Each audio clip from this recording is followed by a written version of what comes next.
ایک طبقہ تو وہ ہے جو گناہ کرنے کے باوجود بھی نہیں ڈرتا، اور دوسرا طبقہ ہے گناہ کرنے کے بعد دل کانپ جاتے ہیں کہ یہ گناہ ہم سے کیوں سرزد ہو گیا، اور تیسرا طبقہ وہ ہے کہ جو نیکی کرنے کے باوجود بھی ڈرتا ہے پتہ نہیں میری نیکی بھی قبول ہوئی ہے یا کہ نہیں ہوئی۔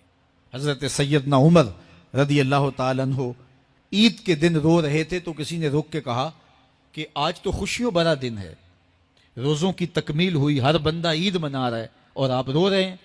تو فرمایا کہ مجھے نہیں پتا کہ میں مقبولین میں سے ہوں یا مطرودین میں سے، میری نیکی قبول ہوئی ہے، میرے روزے قبول ہوئے ہیں یا رد کر دیے گئے ہیں۔ یہ وہ لوگ ہیں کہ جو نیکی کرنے کے باوجود بھی ڈرتے ہیں کہیں ہماری نیکی رد نہ کر دی گئی ہو۔ اللہ اکبر۔ حضرت حسن بصری رضی اللہ تعالی عنہ رو پڑے تو کسی نے کہا حضرت کیوں روئے ہو؟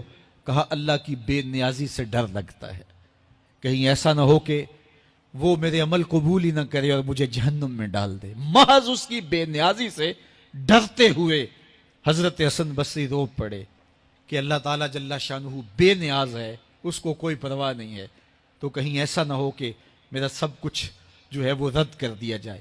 تو خوف سے، اللہ کی خشیت سے، اس کی بے نیازی سے ڈرتے ہوئے عمل صالح کرنے کے باوجود بھی ڈرتے ہیں کہیں ایسا نہ ہو کہ ہمارے عمل رد کر دیے جائے۔ اور کچھ لوگ خاتمے کی وجہ سے ڈرتے ہیں کہیں ایسا نہ ہو کہ ساری زندگی ہمارا عمل اچھا رہا ہو اور ہمارا آخر برباد ہو جائے۔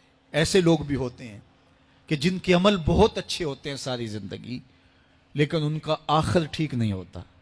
بلعم بن باورا کی مثال ہمارے سامنے موجود ہے۔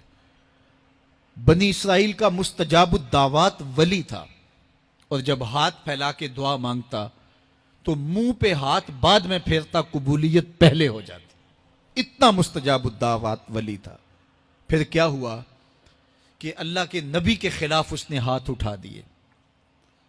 جب میں آ گیا کہ میں اللہ کی بارگاہ میں مقبول ہوں اور میری ہر دعا مان لی جاتی ہے، تو پھر کسی کے کہنے پہ وقت کے نبی کے خلاف بد دعا کرنے کے لیے کھڑا ہو گیا، اور جو کہنا چاہ رہا تھا وہ اپنے حق میں نکل گیا، اور پھر زبان اس کی لٹک گئی، زمین چاٹتا تھا۔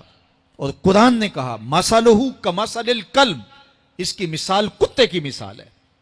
اب ذرا غور کیجئے کہ بنی اسرائیل کا مستجاب الدعوات ولی ہے، لیکن انجام کتنا بد ہوا۔ مَثَلُهُ كَمَثَلِ الْكَلْبِ، اس کی مثال کتے کی مثال ہے۔ اسی لیے میاں صاحب بولے پڑھنے اتے مان کرینا تے نہ آکھی میں پڑھیا، او جبار کہار صداوے متاں روڑ دے وے دودھ کڑیا۔ کتنے لوگ کس کمال پہ پہنچے ہوتے ہیں لیکن انجام ٹھیک نہیں ہوتا۔ کمال اس کا ہے جس کا انجام ٹھیک ہو گیا۔ رنگا رنگ سہیلیاں پرن کڑے، پر پریا اس دا جانیے جس دا توڑ چڑھے۔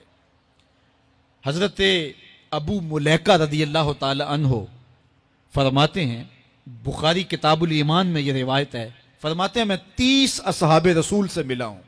حضرت ابو ملیکہ تابعی ہیں، 30 اصحاب رسول سے ملا ہوں، اور میں نے سب کو دیکھا ہے وہ اس بات سے ڈرتے تھے کہ ہمارا کہیں خاتمہ خراب نہ ہو جائے، ہمارا آخر کہیں برباد نہ ہو جائے۔ خاتمہ بالخیر کا انہیں بہت زیادہ مسئلہ تھا۔ میں اور آپ تھوڑا سا عمل کر لیں تو ہم پھول جاتے ہیں کہ نہ جانے ہمارے جیسا زمانے میں کوئی ہے ہی نہیں۔ فرماتے ہیں 30 اصحاب رسول سے ملاقات کی ہے، لیکن وہ ڈرتے تھے کہیں انجام خراب نہ ہو۔ میں اور آپ کہاں کھڑے ہیں، ہمارے عمل کیا ہیں، ہماری اوقات اور حیثیت کیا ہے،